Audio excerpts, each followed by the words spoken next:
Dobrý deň, milí priatelia, zdravím vás pri 17. časti tejto videosérie a rovno môžeme prejsť k veci. Na stole máme obálku, respektíve box, ktorý prišiel s tým, na čo sme čakali, a zároveň je to aj odpoveď na otázku, ktorá bola uverejnená od včera v story, čiže aká je farba obálky knihy alebo dominantné farby na nej, tak vám ju predstavujem. Dominantné farby sú zelená a zlatá. Zelená symbolizuje slobodu, život, šťastie, pozitivitu. Tak to vyzerá. Meno autora, názov knihy, podnázov, symboly, večnosť, podkova, štvorlistok, symboly šťastia. Tu nám môžete vidieť anotáciu na zadnej strane. Skladba knihy je takáto. Tu nám máte eseistickú, prozaickú časť. Na spodu kapitoly máte vždy malý veršík a plnofarebnú ilustráciu máte vždy na pravej strane. Čiže kniha, keď sa bude čítať takto pekne pred sebou, spolu vám to bude vytvárať jednu myšlienku, jednu tému. Aby som poukázal na to, čo bolo podstatné, prejdem napríklad k téme K. Hej.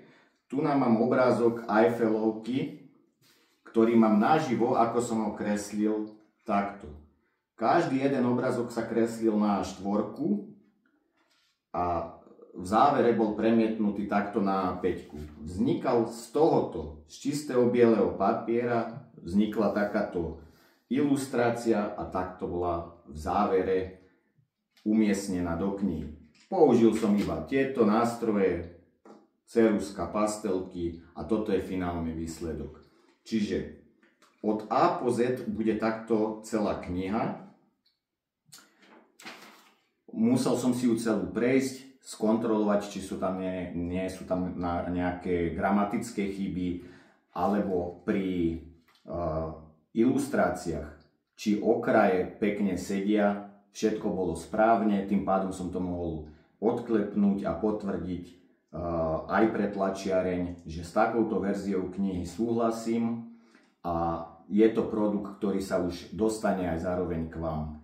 V tomto momente sa vlastne tento PDF súbor preklápa do ďalších súborov EPUB, MOBI a PDF pre verziu e-knihy, lebo takto, ako je tlačená kniha, bude taká istá verzia aj e-knihy. So všetkým, čo k tomu patrí, bude to len digitálna verzia, kde si budete môcť knihu čítať či v mobiloch, či v tabletoch, alebo čítačkách kníh.